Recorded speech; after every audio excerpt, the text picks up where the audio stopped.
Sobre solução pacífica das controvérsias internacionais, nós vimos os meios diplomáticos. E agora vamos nos deter em um meio que é mais utilizado, né, quando as partes não chegam de forma voluntária, né, mediante elas mesmo, através da solução desse conflito, nós podemos ter através dos chamamos de meios políticos. E essas partes envolvidas na controvérsia, muitas vezes, se recorre ou a uma Assembleia Geral ou ao Conselho de Segurança. Pode ser a Assembleia Geral da Organização das Nações Unidas ou ao Conselho de Segurança da ONU, buscando uma via satisfativa do direito que ele entende como violado. Então nós temos que é um mecanismo de controle, é de difícil solução, a ONU muitas vezes emite recomendações ou resoluções e a gente muitas vezes observa que o Conselho de Segurança ou a Assembleia Geral reunida emite uma recomendação ou emite uma resolução sobre determinados casos. E a gente observa que essas recomendações e essas resoluções, elas devem ser cumpridas pelos estados em conflito. E aí, dependendo da gravidade do caso, pode variar essa tomada de medida, mais branda ou mais rigorosa pela Organização das Nações Unidas através da Assembleia Geral ou através do Conselho de Segurança.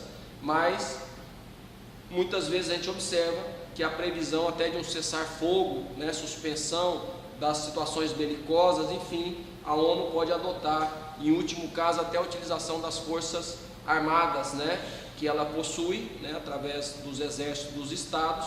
Então, uma força armada militar, no qual esses membros são disponibilizados a seu favor, e a gente já viu que isso não é raro acontecer, muitas vezes a ONU se utilizando desse mecanismo. Então, o meio político está previsto no artigo 39 da Carta da Organização das Nações Unidas, que é uma regra de não ingerência nos assuntos internos. E nós temos no artigo 2º, parágrafo 7º da Carta da ONU, que é o impedimento da ONU em intromissão nesses assuntos internos, que dependem essencialmente da jurisdição interna de qualquer Estado. E para tentar impedir as tentativas das Nações Unidas de restabelecer a paz e a segurança em determinada região em conflito, ainda quando entender que o descumprimento de uma recomendação ou de uma resolução não configura um ato ilícito internacional.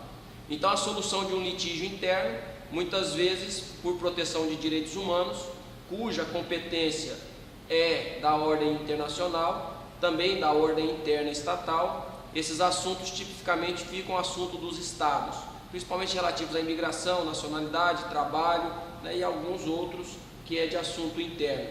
Mas a gente observa que na Carta da ONU, no artigo 39, tem a possibilidade de, quando houver uma divergência entre os Estados, se recorrer ou ao Conselho de Segurança ou à Assembleia Geral da ONU, pedindo que intervenha e elabore uma recomendação, uma resolução para que o outro Estado possa cumprir essa recomendação, essa resolução.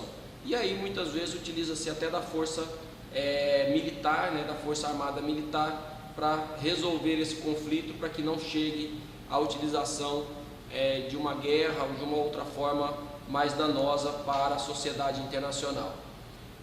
Então nós vimos os meios diplomáticos, através daquelas 7 possibilidades: consulta direta, negociação direta, consultas, inquérito, mediação, conciliação, inquérito e bons ofícios. Os meios políticos, normalmente utilizados pela Assembleia Geral e pelo Conselho de Segurança, e nós temos os meios chamados de semijudicial. O que o meio semijudicial vem diferir do meio judicial ou jurisdicional? É que no meio semijudicial nós vamos observar a figura da arbitragem, e no meio jurisdicional nós vamos observar a figura de uma corte internacional de justiça ou um tribunal internacional de justiça. Então nós temos aí que a diferença do jurisdicional para a arbitragem, que a arbitragem não é considerada como um meio jurisdicional, mas um meio de solução de controvérsias que se equipara, né, a decisão proferida pelo árbitro ao final se equipara à sentença proferida por uma corte internacional. Então a arbitragem, na solução dessas controvérsias, ela é uma solução de forma pacífica, e a decisão proferida ao final pelo árbitro ela é obrigatória para os estados que requereram arbitragem. Os estados devem cumprir aquela decisão. E aí a gente observa que não é utilizado uma corte jurisdicional. Então a arbitragem ela é específica para determinado caso. Nós não temos uma arbitragem permanente, uma corte arbitral permanente para a solução de conflitos internacionais. Então a arbitragem ela é constituída e ao final do caso, quando é resolvida, se extingue a arbitragem e volta cada um a atuar na área em que atuava. Cada árbitro vai viver a sua vida, ele não presta jurisdição o tempo inteiro, ele é um árbitro em determinado caso e terminou a solução daquele caso, ele volta a ser um cidadão para viver a sua vida como engenheiro, como advogado, como qualquer outra forma de atuação profissional. Então, a composição da arbitragem, ela é para determinados casos, é constituída depois do caso criado, ou seja, ela é ad hoc, mas os estados que escolhem quem serão os árbitros. Então, no contexto da arbitragem, ela difere do meio jurisdicional que a corte sempre é criada anterior. Então nós temos e vimos a arbitragem quando nós estudamos a questão histórica. Nós vimos que a arbitragem fosse utilizada na antiguidade, nós vimos que foi utilizada principalmente na Grécia e Roma, também foi utilizada no Egito, e aí a gente via que a arbitragem ela era generalizada no período antigo, principalmente o Papa sendo a grande figura para a solução desses conflitos como árbitro. E hoje, na atualidade, a arbitragem ela continua sendo utilizada entre estados e organizações internacionais por ser um meio mais rápido, mais ágil para a solução da controvérsia. E temos que a arbitragem ela é definida por tratado internacional, então os estados se comprometem a adotar a arbitragem e cumprir a decisão arbitral mediante um tratado internacional previamente estabelecido pelos estados, e nesse tratado nós vamos ter quais são as formas que o árbitro pode se utilizar para a resolução desse conflito. E a arbitragem internacional consiste então na criação desse tribunal arbitral internacional formado por árbitros de vários estados ou de estados terceiros, escolhido pelos estados que estão em litígio e principalmente pela notória especialidade que a pessoa tem sobre a matéria. Então, se for uma divergência com relação à história, a fronteira, propriedade de determinado bem, normalmente vai ser pessoas que conheçam sobre essas matérias, essa especialidade, e o árbitro vai prestar o compromisso de resolver de forma imparcial esse conflito. E aí, a partir da constituição do tribunal arbitral, se estabelece qual é o prazo para proferir a decisão, quais são as provas que poderão ser utilizadas e assim sucessivamente o meio procedimental. E ao final o tribunal arbitral ele chega a uma solução. O tribunal arbitral ele é constituído em regra por número ímpar de árbitros, mais do que um, então 3, 5, 7, normalmente 3 árbitros, e eles podem ter nacionalidades diferentes do estado em litígio. Então, em regra, nós temos 3 árbitros, um estado nomeia um, o outro estado nomeia o segundo, e esses dois escolhem um terceiro árbitro. Então, normalmente cada estado indica um árbitro e os 2 árbitros se reúnem e escolhem o terceiro árbitro que vai ser o presidente daquele tribunal arbitral.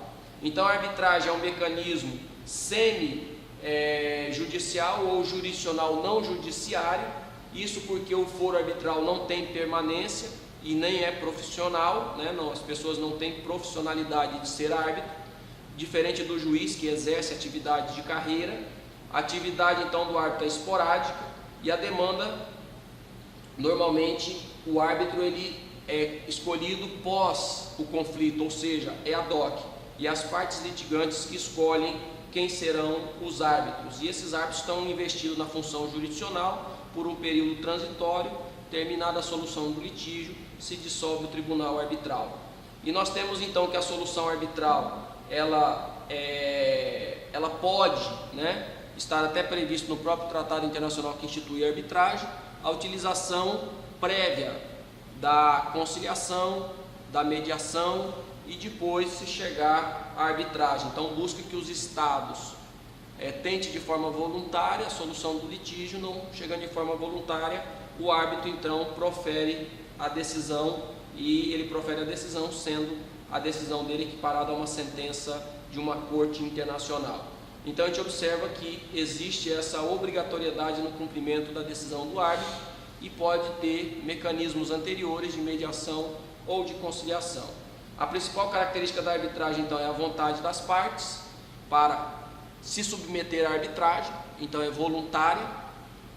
Eles fixam o objeto do litígio, então dois estados podem estar litigando sobre 10 ou 15 ou 20 divergências e criar arbitragem para resolver tão somente uma, duas ou três. Então, os próprios estados vão estabelecer qual é o objeto do litígio e vão pedir do árbitro uma solução para aquele conflito.